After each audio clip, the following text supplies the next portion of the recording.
Hello,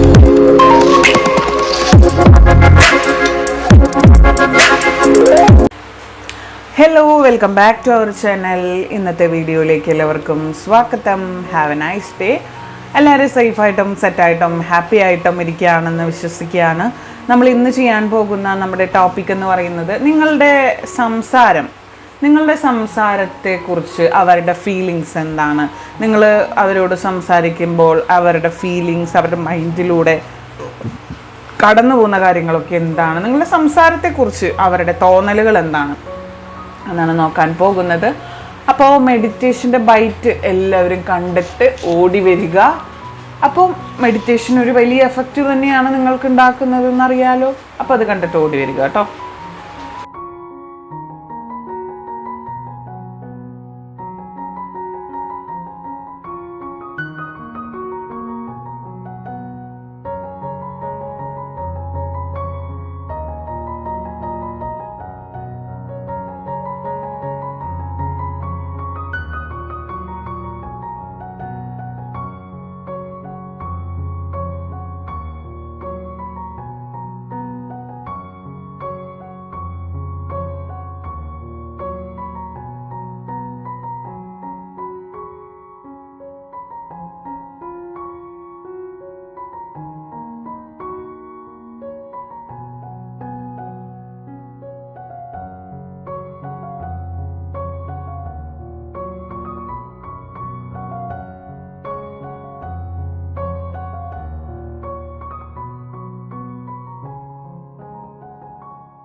shuffle ചെയ്യുന്നത് കാണാൻ ശ്രമിക്കുക കേട്ടോ. മാക്സിമം ഷഫിൾ ചെയ്യുന്നതും ഞാൻ ഈ സ്പ്രെഡ് എടുത്ത് വെക്കുന്നതും മാക്സിമം കാണുക.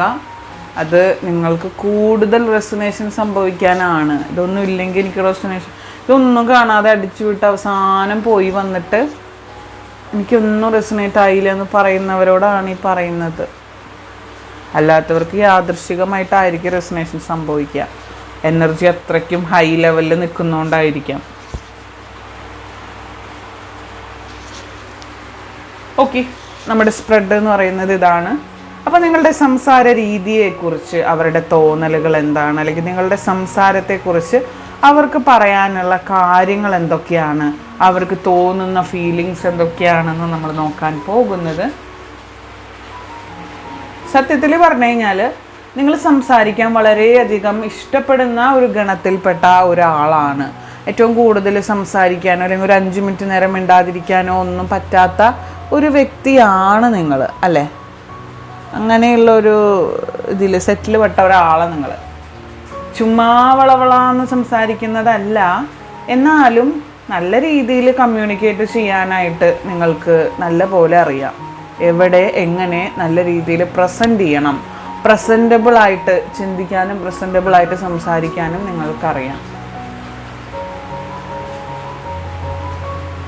പല കാര്യങ്ങളും നിങ്ങൾ നാവ് കൊണ്ട് നേടിയെടുക്കുക, നാവ് കൊണ്ട് നിങ്ങൾ അച്ചീവ് ചെയ്യുന്നത് കണ്ടിട്ട് നിങ്ങളുടെ ആ പേഴ്സൺ അതിശയിച്ച് നിന്ന് പോയിട്ടുണ്ട്. മുന്നത്തെ ഏതോ റീഡിങ്സിൽ ഞാൻ പറഞ്ഞിട്ടുണ്ട്, ഏതോ ഒരു ചാനലിലാണ്.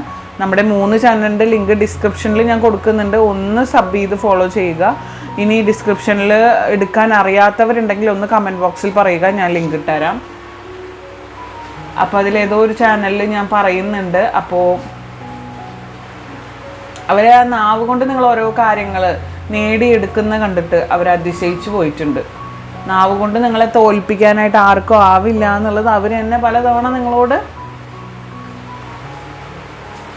പറഞ്ഞിട്ടുണ്ട്. അത് നിങ്ങൾ പരസ്പരം വഴക്കിടുകയാണെങ്കിൽ പോലും അതും പറഞ്ഞ് അവർ നിങ്ങളെ ആക്കി സംസാരിക്കുകയാണെങ്കിൽ പോലും അതിൽ അവരെ അത്ഭുതപ്പെടുത്തിയിട്ടുള്ള നിങ്ങളുടെ ഒരു ഫീച്ചർ തന്നെയാണ്. മനസ്സിലായ? ചില കാര്യങ്ങളിൽ നിങ്ങളെ അവരതും പറഞ്ഞ് കളിയാക്കുന്നുണ്ടാവാം, പല കാര്യങ്ങളിൽ അവർ നിങ്ങളെ വിമർശിക്കുന്നുണ്ടാവും. എങ്കിൽ പോലും ഈ വാക്കുകൊണ്ട് കാര്യങ്ങൾ നേടിയെടുക്കുന്ന നിങ്ങളുടെ ആ ഒരു പവർ അവർ സംസാരിച്ചിട്ടുള്ളതും അത്ഭുതത്തോടെ നോക്കി നിന്നിട്ടുള്ളതുമായിട്ടുള്ളൊരു കാര്യം തന്നെയാണ്. അത് നിങ്ങളുടെ ഒരു പ്രത്യേകത, ഒരു ഫീച്ചർ തന്നെയാണെന്നാണ് പറയുന്നത്. എന്നാൽ ചിലയിടത്ത് നിങ്ങളുടെ സംസാരം കൊണ്ട് അവർ വളരെയധികം ബുദ്ധിമുട്ടുന്നതായിട്ടും കാണുന്നുണ്ട്. അതായത് എല്ലായ്പ്പോഴും നിങ്ങളുടെ നാവ് പറയുന്നതെല്ലാം നല്ല രീതിക്ക് പോകാറില്ല എന്നാണ് അർത്ഥം. മനസ്സിലായോ?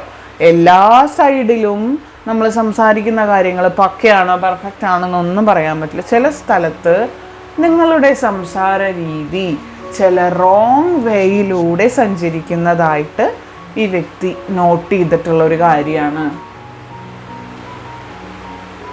ചിലയിടത്ത് സൂക്ഷിച്ചേ പറ്റൂ. പല കാര്യങ്ങളും സൂക്ഷിച്ചേ ചിലയിടത്ത് ഉപയോഗിക്കാൻ പാടുള്ളൂ. അതിപ്പോൾ ഓൾമോസ്റ്റ് നിങ്ങൾ പഠിച്ചു കഴിഞ്ഞു. ഈ ഒരു സമയം കൊണ്ട് ഓൾമോസ്റ്റ് അല്ല, അതൊക്കെ മുകളിൽ നിങ്ങൾ പഠിച്ചു കഴിഞ്ഞു. നല്ല രീതിയിലും ബാഡായ രീതിയിലും നാവ് നമുക്ക് യൂട്ടിലൈസ് ചെയ്യാം. ഗുഡ് ഓർ ബാഡ്, നല്ല രീതിയിലും ബെറ്റർ വേയിലും ഒരു അനദർ വേയിലും നിങ്ങൾക്ക് നിങ്ങളുടെ നാവ് യൂസ് ചെയ്യാൻ പറ്റും. അത് ശ്രദ്ധിച്ചു വേണമെന്ന് മാത്രം. ഏത് രീതിയിൽ ഉപയോഗിക്കണമെന്ന് നിങ്ങൾ ചിന്തിച്ചെടുക്കുക.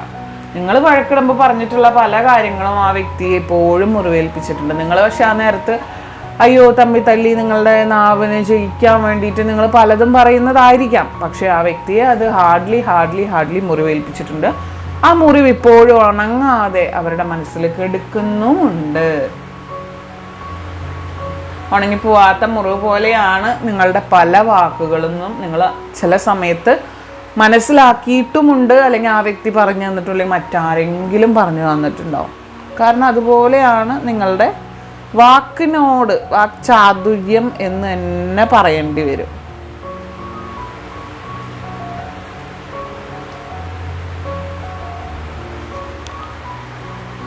ആ വ്യക്തിക്ക് അങ്ങനെയുള്ള പല കാര്യങ്ങളും തറഞ്ഞു കയറിയിട്ടുണ്ട്. നമ്മൾ മുള്ളു തറച്ചു എന്നൊക്കെ പറയുന്ന പോലെ തറഞ്ഞു കയറിയിട്ടുണ്ട്. പറഞ്ഞു പോയ വാക്കും എറിഞ്ഞു പോയിട്ടുള്ള കല്ലും തിരിച്ചെടുക്കാൻ പറ്റില്ല എന്ന് പറയും. അത് നിങ്ങൾ കേട്ടിട്ടുണ്ടോ? പറഞ്ഞു പോയിട്ടുള്ള വാക്കും എറിഞ്ഞു പോയിട്ടുള്ള കല്ലും തിരിച്ചെടുക്കാൻ പറ്റില്ല എന്ന് പൊതുവേ ഉള്ള ഒരു ബനാന ടോക്ക് എന്ന് പറയില്ല, ആ ഒരു രീതിയിലുള്ള ഒരു ടോക്ക് തന്നെയാണ്. അതുകൊണ്ട് തന്നെ നിങ്ങളുടെ സംസാരത്തിലെ ചില ഡിഫക്റ്റീവായിട്ടുള്ള കാര്യങ്ങൾ ആ വ്യക്തി ഇഷ്ടപ്പെടുന്നില്ല. നിങ്ങളുടെ സംസാരത്തിൽ എഫക്റ്റീവായിട്ടുള്ള കാര്യമുണ്ട്, ചില ഡിഫക്റ്റീവായിട്ടുള്ള കാര്യമുണ്ട്. അപ്പോൾ അതിൽ ഡിഫക്റ്റീവായിട്ടുള്ള കാര്യങ്ങൾ ആർക്കായാലും, ഈ വ്യക്തിക്ക് നല്ല ആർക്കായാലും ഇഷ്ടപ്പെടില്ല. ചിലപ്പോൾ ഈ വ്യക്തിക്ക് ഇതുപോലെ പല ഡിഫക്ട്സ് ഉണ്ടാവാം. എങ്കിലും നിങ്ങളുടെ കാര്യമാണല്ലോ ഇപ്പോൾ സംസാരിക്കുന്നത്. ആ വ്യക്തി അത് ഇഷ്ടപ്പെടുന്നില്ല എന്നത് ഒഴിച്ചാൽ ബാക്കി നിങ്ങളുടെ എല്ലാ ഫീച്ചേഴ്സും അവർ ഒരുപാട് അഡോറേഷൻ ചെയ്യുന്ന ഒരു കാര്യമാണ്, അല്ലെങ്കിൽ അഡ്മയർ ചെയ്യുന്ന കാര്യങ്ങളാണ്. സോ ഇനിയെങ്കിലും എന്തെങ്കിലുമൊക്കെ പറയുന്നത് സൂക്ഷിച്ചു വേണമെന്നാണ് യൂണിവേഴ്സ് പറയുന്നത്. പറഞ്ഞു പോയിട്ട് സോറി പറഞ്ഞ് പിന്നാലെ നടക്കുന്നതിനേക്കാളും, അല്ലെങ്കിൽ ഒന്ന് മെസ്സേജ് അയക്കുമോ ഒന്ന് വിളിക്കുമോ എന്നും പറഞ്ഞ് പിന്നാലെ നടക്കുന്നതിനേക്കാളും എത്രയോ ഭേദമാണ് എന്ത് പറയാതിരിക്കാനായിട്ട് നിങ്ങൾ ട്രൈ ചെയ്യുന്നത്. ഒന്ന് ഓർത്തു നോക്കി, ഒന്ന് ചിന്തിച്ച് നോക്കുമോ? പറഞ്ഞിട്ട് അയ്യോ വേണ്ടായിരുന്നു എന്ന് ആലോചിച്ച് നിങ്ങൾ അവരുടെ പിന്നാലെ നടക്കുന്നതിനേക്കാളും എത്രയോ ബെറ്റർ അല്ലേ പറയാതിരിക്കാൻ ശ്രമിക്കുന്നത്? സോ ഗൈസ്, നിങ്ങൾ ചിന്തിക്കുക, ചിന്തിച്ച് പ്രവർത്തിക്കുക. പല സ്ഥലങ്ങളിൽ പല കാര്യങ്ങൾ നിങ്ങൾക്ക് ഫേസ് ചെയ്യേണ്ടി വരാം, പല മാറ്റങ്ങളിലൂടെ നിങ്ങൾ കടന്നു പോകേണ്ടി വരാം. എന്നാലും നിങ്ങളുടെ ലൈഫിലെ ഓരോ കാര്യങ്ങളും നിങ്ങളെ എക്സ്പ്രസ് ചെയ്യുന്നത് എന്ന് വെച്ചാൽ, അല്ലെങ്കിൽ നിങ്ങളെ ഫീൽ ചെയ്യിക്കുന്നത് എന്ന് വെച്ചാൽ പല പാഠങ്ങൾ നമ്മുടെ ലൈഫിലേക്ക് ഓരോ വ്യക്തികൾ വരുമ്പോൾ നമ്മൾ ഓരോ പാഠങ്ങൾ പഠിക്കും. ഓരോ പാഠങ്ങൾ നമ്മുടെ ലൈഫിൽ നമ്മൾ ഈച്ച് ആൻഡ് എവറി സിറ്റുവേഷനിലും നമ്മൾ പഠിക്കും, എവറി സിറ്റുവേഷൻസിലും നമ്മൾ പഠിക്കും. അപ്പോൾ അതുപോലുള്ളൊരു പല പാഠങ്ങളും നിങ്ങൾ നിങ്ങളുടെ ലൈഫിൽ പഠിച്ചിട്ടുണ്ടാവാം, പഠിക്കുന്നവരായിരിക്കും. ഈച്ച് ആൻഡ് എവറി മനുഷ്യന്മാർ, നമ്മുടെ ഒരു ഹ്യൂമണും നമ്മൾ പരിചയപ്പെടുന്നുണ്ടെങ്കിൽ അവരിൽ നിന്നും പല കാര്യങ്ങളും നമ്മൾ പഠിക്കുന്നുണ്ടാവും. അപ്പോൾ അതുപോലെ ഞാൻ പറഞ്ഞിട്ടുള്ള അങ്ങനെ പരിചയപ്പെട്ടിട്ടുള്ളൊരു വ്യക്തിയായിരിക്കും ഞാൻ, അല്ലേ? അപ്പോൾ നിങ്ങൾ ഈ പറയുന്ന ഗണത്തിൽപ്പെടുന്ന ഒരാളാണെങ്കിൽ ഈ കാര്യങ്ങളെല്ലാം നിങ്ങൾ ശ്രദ്ധിച്ചാൽ നിങ്ങളുടെ വ്യക്തി വളരെ കാം ആൻഡ് ക്വൈറ്റായിട്ട് നിങ്ങൾ വിളിക്കുന്നിടത്ത് വരും, നിങ്ങളുടെ കൂടെ നിൽക്കും. അതെനിക്ക് ഉറപ്പാണ്. നിങ്ങൾ നല്ല രീതിയിൽ അവരോടൊപ്പം അവരെ സ്നേഹിച്ച് നല്ല രീതിയിൽ നിൽക്കുകയാണെങ്കിൽ വളരെ ഹാപ്പി ആയിട്ടുള്ള ഒരു റിലേഷൻഷിപ്പ് നിങ്ങൾക്ക് മുന്നോട്ട് കൊണ്ടുപോകാൻ പറ്റും എന്നാണ് ഈ ഒരു റീഡിങ്ങിലൂടെ യൂണിവേഴ്സ് നിങ്ങളോട് സൂചിപ്പിക്കുന്നത്. പല സാഹചര്യങ്ങളുണ്ടാവാം, പല സിറ്റുവേഷൻസ് ഉണ്ടാവാം, പല തരത്തിലുള്ള പ്രശ്നങ്ങൾ, പ്രതിസന്ധികൾ എല്ലാം ഉണ്ടാവാം. ഏത് സാഹചര്യം വന്നാലും നമ്മൾ നമ്മുടെ നാവിനെയും നമ്മുടെ ശരീരത്തിലെ അവയവങ്ങൾ, കയ്യിനും കാലിനെയൊക്കെ നമ്മൾ നിയന്ത്രിക്കുക, നമ്മൾ കൺട്രോൾ ചെയ്യുക. ഓക്കെ. ഏറ്റവും മൂർച്ചയുള്ള ആയുധം എന്ന് പറയുന്നത് നാവ. അത് നിങ്ങൾ കേട്ടിട്ടുണ്ടോ? നമുക്ക് ഏറ്റവും മൂർച്ചയുള്ള ആയുധം നാവ. നമ്മൾ ആ നാവ് കൊണ്ട് പറയുന്ന ചില വാക്കുകൾ അത് എവിടെയൊക്കെ തറഞ്ഞു കയറിപ്പോകുമെന്ന് പറയാൻ പറ്റില്ല. ആ കേൾക്കുന്ന ആളുകളുടെ മനസ്സും ഹൃദയവും ഒക്കെ പാരലൈസ്ഡ് ആക്കും, തളർത്തി കളയും. അങ്ങനത്തെ വാക്കുകൾ പലരുടെയും, നിങ്ങളിൽ അത്രയും വിഷാന്നൊന്നും ഞാൻ പറയുന്നില്ല, പക്ഷെ പലരുടെയും നാവിൽ നിന്ന് വരും. ഉദാഹരണത്തിന് നമ്മുടെ സാന്ത്വനം സീരിയലിലെ ജയന്തിയുടെ നാവ്. ഓക്കെ. എങ്ങനെയൊക്കെ വളഞ്ഞു തിരിഞ്ഞാലും നെഗറ്റീവ് മാത്രം ഛർദ്ദിക്കുന്ന ഒരു നാവാണ്. അതുകൊണ്ട് തന്നെ ആ ഒരു ക്യാരക്ടറിനെ ആ വീട്ടിൽ ആർക്കും ഇഷ്ടമല്ല. അപ്പോൾ അതുകൊണ്ടാണ് പറയുന്നത്, നമ്മളെ ആരും ഇഷ്ടപ്പെടില്ല, പക്ഷെ നിങ്ങളെ നല്ല പോലെ സ്നേഹിക്കാൻ കഴിവുള്ളൊരു വ്യക്തിയാണ് നിങ്ങളുടെ കൂടെയുള്ളത്. അപ്പോൾ ആ വ്യക്തിയെ വെറുപ്പിക്കാതെ നോക്കേണ്ടത് നിങ്ങളുടെ ഉദ്ദേശമാണ്. അപ്പോൾ ഗുഡ് ലക്ക്. എല്ലാവരും ഹാപ്പി ആയിട്ടിരിക്കുക, സേഫ് ആയിട്ടിരിക്കുക. ഇതിൽ പോസിറ്റീവായിട്ടുള്ള എല്ലാ കാര്യങ്ങളും ലൈഫിലേക്ക് അട്രാക്റ്റ് ചെയ്യുന്നു എന്ന് പറയുക, അതെൻ്റെ ലൈഫിൽ നടക്കട്ടെ എന്ന് ഞാൻ പ്രാർത്ഥിക്കുന്നു എന്നും പറയുക. ഞാൻ എല്ലാ വിഷയം നേരുന്നു. ആൻഡ് നിങ്ങളുടെ വ്യക്തിയുടെ പേര്, നിങ്ങളുടെ പേരും കമൻറ്റ് ബോക്സിൽ രേഖപ്പെടുത്തുക. അടുത്തൊരു കിടിലൻ വീഡിയോ ആയിട്ട് വീണ്ടും വരാം. ലൈക്കും ഷെയറും സബും തരാൻ മറക്കല്ലേ. Have a nice day.